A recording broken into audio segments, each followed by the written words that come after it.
Today we are going to speak a bit about approach to case taking according to the levels. Okay. So, we have all voyaged together in the midst of treating the sick for over decades. Tremendous developments have precipitated in our specialty, and considerable new information have cascaded down the academic and professional homeopathic world. We have seen changes in the way we view the individuals, with the analysis of mind-body relation, understanding nature's innermost essence, which gives us the summary of its healing power, the way in which we approach towards to treat it.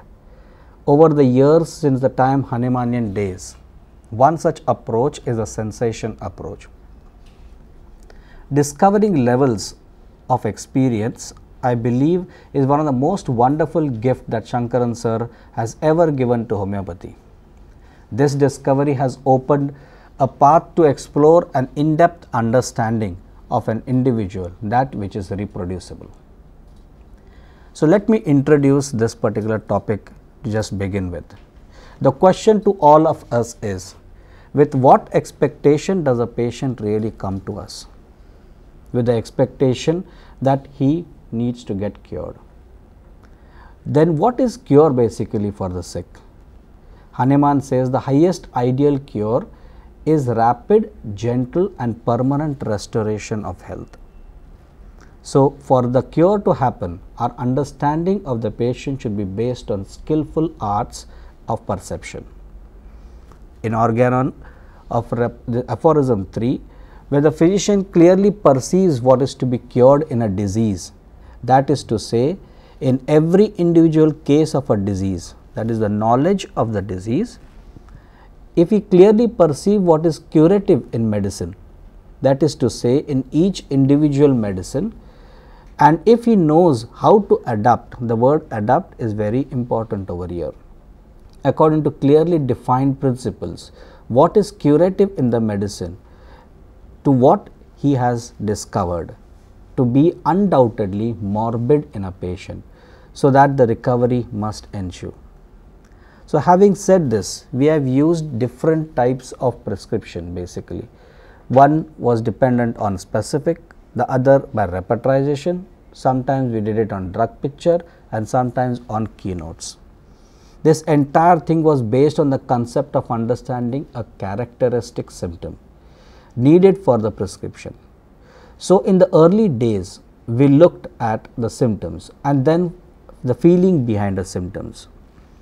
And what we noticed was in the practice, which was that every individual with similar symptoms had differed in their feelings of their own little way. Why was it so?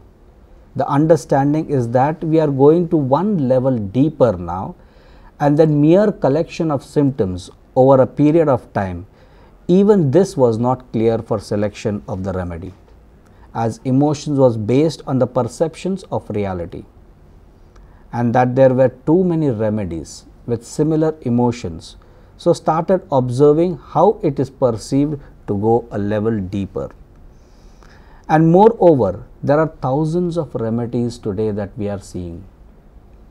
It is possible that we cannot remember every remedy in a small bit way. So, to understand it through characteristics is merely difficult to understand.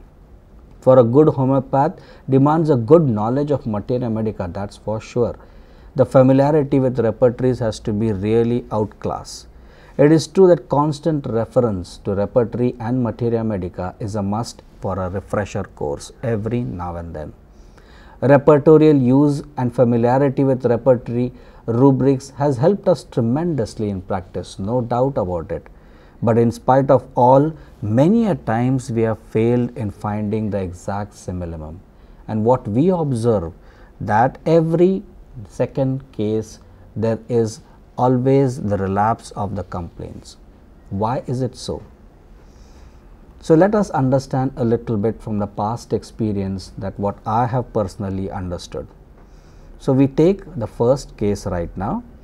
This is the case taken in February 2003, presented with history of depression.